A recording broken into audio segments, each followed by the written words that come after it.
Bonjour les amis, bonjour à tous. Alors les amis, on revoit enfin le soleil. 2 jours de pluie et ce matin, qu'est-ce qu'il a plu?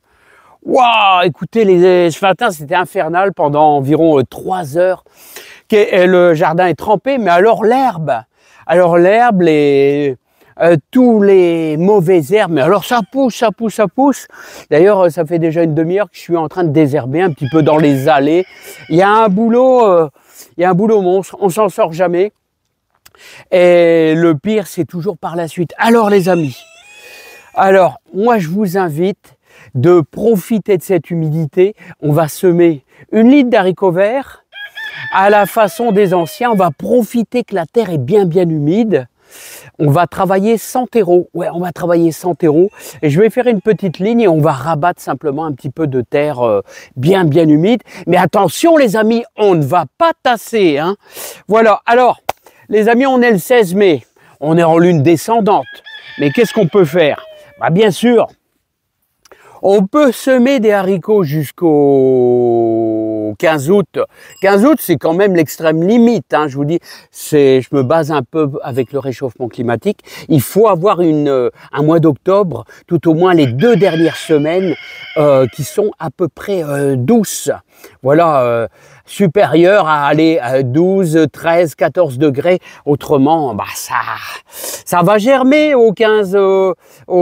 Alors, je vous donne un conseil, si vous faites des semis au 15 août, vous faites des semis à la toile de jute pour garder le maximum d'humidité pendant 3-4 jours, pour dire de les booster, pour dire de gagner, allez, 1 jour ou 2. C'est pas évident, hein. C'est pas évident. Allez les amis, on va attaquer.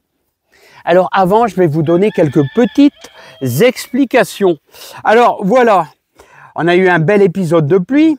Donc surveillez bien vos feuillages de tomates, parce qu'en général, le mildiou, il arrive sur le bord, là, vous voyez comme ça. Voilà. Bon, là, on n'a pas trop de chaleur. Donc là, normalement, ça doit aller. La prairie fleurie, ça se lance. Je vous ai déjà parlé avec mon ami Michael. On a parlé de la rouille, mais ça n'a aucune incidence sur vos gousses d'ail. C'est simplement le feuillage qui est affecté. C'est la rouille. Alors, qu'est-ce que c'est la rouille? Maladie cryptogamique, autrement dit, c'est un champignon. C'est pas grave les amis, c'est pas grave. C'est un excès d'humidité. Voilà, c'est pas malsain. Aucun traitement, faites rien. Alors, je suis arrivé ici d'un seul coup. Qu'est-ce que j'ai vu? J'ai vu, les amis, 2 pigeons ramiers. Alors, je vous conseille de mettre un grand sac poubelle noir. Ouais, avant je faisais ça, maintenant je le fais plus. Et ça, c'est de ma faute, hein. Vous mettez un gros piquet oblique avec une ficelle et vous faites voler au vent à peu près à 2 mètres d'auteur un gros sac plastique noir. C'est assez efficace contre les ramiers, hein. Voilà, allez, vous savez que vous pouvez semer des épinards. Alors, il commence à démarrer. Alors, j'avais peur un petit peu des limaces. Bon, ça, c'est pas des épinards. Ça, c'est de l'herbe, hein. Ça, c'est de l'herbe, tout simplement. Voilà, mais il y a des endroits où j'ai rien. Alors, je me demande, alors, est-ce que ça va arriver? Oh, ça va peut-être arriver. On ne touche à rien, mais regardez les épinards, c'est ça. Voilà. Alors, très bon avec une gousse d'ail au beurre. Alors, croyez-moi, je vais faire ça. Regardez, il y a une galette de fumier de cheval. Alors, les oignons, bah ça suit son cours. Et vous pouvez semer des carottes. Et j'ai remarqué, regardez, là, j'ai désherbé un petit peu l'allée. C'est pas évident, hein. Et regardez les carottes, là, comment elles sont belles, elles sont bien. Bah, elles aiment bien de l'eau, hein. Elles aiment bien de l'eau. Et les radis, là. Les radis, je vais essayer d'en prendre encore un super beau. Voilà, regardez. Radis de 18 jours. Bah, il est bien, hein. Je prendrai tout à l'heure pour manger, regardez. Alors, vous pouvez semer des radis, hein. Vous pouvez semer des radis n'importe quand. La lune n'a pas d'importance. Ah, c'est mes carottes, là, que je veux que ça sorte bien. Ouais, ça sort bien, ça sort bien. Ça commence à se lancer. Ça commence à se lancer, les amis. Bon, allez. Profitez, et c'est là qu'on va faire nos haricots. Alors profitez des sols bien trempés, bien humides pour repiquer des salades. C'est vraiment super bien. Même si demain il pleut, c'est encore mieux. Voilà pour repiquer les salades. Et avant d'attaquer les haricots, je voulais vous faire voir mes oignons de Florence. Je suis content, ça sort les amis, ça sort. Ça sort, faut que j'en trouve un. Ouais, c'est vraiment le tout début, hein. Le tout début. J'en ai vu quelques-uns, c'est vraiment le tout début. Ah ouais, il suffit que je dise ça, puis après je... Regardez, n'en voilà un. Vous voyez, parce que ça fait comme un petit cylindre. Un petit cylindre. Voilà un oignon. Regardez, il y en a un deuxième là-bas. Vous le voyez? Regardez, oignon d'Amposta. Ah, je suis content les amis, parce que ça c'est délicat. Hein. J'espère que vous avez mis vos céleris, j'espère que vous avez mis vos tomates. Allez, et on va se faire une deuxième ligne d'haricots verts à la version ancienne. Alors, allez, c'est parti, mon kiki, on attaque. Allez les amis, on est parti. Alors, on va profiter que notre terre est super humide. On va travailler au croc. Bah, j'ai déjà fait plus ou moins, j'ai déjà préparé ma terre. Là, voilà, hop. Vous allez travailler comme ça, comme ceci. Voilà, on va profiter que c'est bien humide pour faire, pour rendre votre terre plus ou moins un peu plus fin. Et ensuite, on va travailler avec la petite binette. Regardez, la petite binette. Et tout simplement, on va suivre notre cordeau et on va faire un petit sillon. Alors là, vous voyez cette méthode, c'est la méthode que faisait mon beau-père. Mon beau-père comme ça, hop. Voilà. Bon, lui, il avait une terre, il avait la chance d'avoir une terre très poudreuse. Voilà, qui était, il y avait énormément de cendres de bois de l'époque, et sa terre est vraiment très poudreuse. Hein. Voilà, donc on fait un sillon. Il y a un petit truc là qui me gêne. Qu'est-ce que c'est que ce truc là qui est juste dans le sillon? Ah, c'est un ancien poireau, ça. C'est pas grave, c'est une racine de poireau. Voilà, hop. Vous voyez ce petit sillon? Alors je vous le fais voir. Parce que vous savez que j'aime bien la précision pour vous donner. Alors vous voyez, je travaille avec une petite binette, toute petite binette comme ça. Hein.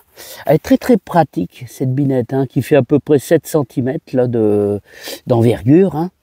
Hein. Et vous voyez, on a fait un petit sillon assez fin. Regardez, c'est assez fin. Hein. Voilà, et vous allez placer. Alors qu'est-ce que je vais semer? Eh ben, tout des graines que j'ai fait moi-même, c'est-à-dire que j'ai fait sécher, des haricots que j'ai fait sécher. Donc c'est du plan fait maison. Vous voyez, il y avait 3 sortes. Alors les marrons, ce sont des coccinelles de Michael, il me demandait, mais qu'est-ce que c'est? Je dis, bah, je me rappelle plus. Là, je vais pas le mettre. Bon, puis je vais le laisser, mais il m'a pas l'air... Vous savez, quand on fait ses graines soi-même, bon, moi je fais un mélange. Hein. De manière, ce sont tous des haricots verts. Alors moi j'en mets 2, comme faisait mon grand-père, voilà. Hein, tous les 5 cm, il en mettait 2, comme ça, vous voyez, hop, hop. Et ouais, tous les 5. Ouais, quand il y en a 3, vous les laissez, c'est pas grave. Hein. Voilà, bah, j'espère que mon plan sera bon. Hein. Alors les noirs, je me rappelle plus. Franchement, je me rappelle plus. Mais c'est du bon, hein, c'est du bon. Hein. C'est ce que j'utilisais avant. Ce ne sont plus du tout des contendeurs. Hein. J'ai arrêté complètement depuis 2 ans les contendeurs. Donc c'est pas des contendeurs. Mais Coccinelle 2, je peux vous garantir que c'est pas mal. C'est pas mal. Voilà, hop. Allez, je vais finir ça. Vous voyez, il y a même des blancs. C'est pas des haricots beurre, hein, les amis. Hein. Il y a quelques blancs. Allez, je finis ma ligne tranquillement, les amis. Bon, voilà les amis, j'ai fini ma ligne. Maintenant, on va refermer notre ligne. Mais je vais vous dire, là, ça va être, j'aimerais bien, c'est là que j'aimerais bien avoir un caméraman, les amis. Hein, parce que là, on va refermer la ligne. Et en plus, je suis pas du bon sens. Hein. Moi, je travaille de ce côté-là. Donc, je vais essayer de vous faire voir, tout simplement. De ce sens-là, c'est pas mon sens. Hein. C'est pas mon sens du tout. Ouais, je sais pas bien. Il va falloir peut-être que j'inverse. Ah, c'est pas mon sens. Alors du coup, encore une noctuelle les amis. Alors là, ça je vous le fais voir, hein, vous voyez, alors elle, c'est une sacrée ravageuse pour tout ce qui est petite salade, hein, voilà, elle vous mange carrément le pied, hein. Allez, il faut que j'inverse les amis, parce que ça va pas. Bon allez les amis, je vais essayer de vous faire voir le plus près possible. Alors vous voyez, regardez, il faut refermer sa ligne, comme faisait mon grand-père, c'est-à-dire on referme sa ligne avec la terre sur le côté. Voilà. Vous voyez, on la projette. Voilà, on la projette. Et en même temps, en la projetant, on réalise une autre ligne. Vous voyez? Ça, c'est la méthode de mon beau-père. Voilà. Hein, qui n'est plus de ce monde, qui est décédé à 89 ans. Voilà. C'était un très bon jardinier. Voilà, hop. Alors, vous voyez? Mais ça, vous voyez, vous la soulevez, votre terre, et vous la laissez tomber sur vos haricots. Voilà, tout simplement. Alors vous faites toute votre ligne comme ça. On les recouvre comme ça. Alors voilà. Et en même temps, on réalise une autre ligne, là, vous voyez? Tout simplement. Alors l'avantage de ce système-là, c'est que d'abord, ils ne sont pas écrasés par la terre, parce qu'on met simplement un peu de terre dessus. Voilà. Alors, au lieu, et ça vous économise du terreau, hein. Vous savez que j'ai beaucoup semé des haricots avec du terreau, on peut le faire avec du terreau, hein. Mais là, je voulais vous refaire voir la méthode à l'ancienne que faisait mon beau-père. Et certainement que lui a appris avec des autres anciens, hein, tout simplement. Voilà, et on profite de l'excès d'humidité. On n'a pas besoin d'arroser, tout simplement. Hein. Voilà. Voilà, hop, c'est fait. Lui qui est encore un peu à découvert. Voilà, on a réalisé notre ligne. Ben, ça tombe bien. Ça tombe bien, les amis, parce que là, il y en a encore un qui est un peu à découvert. Voilà.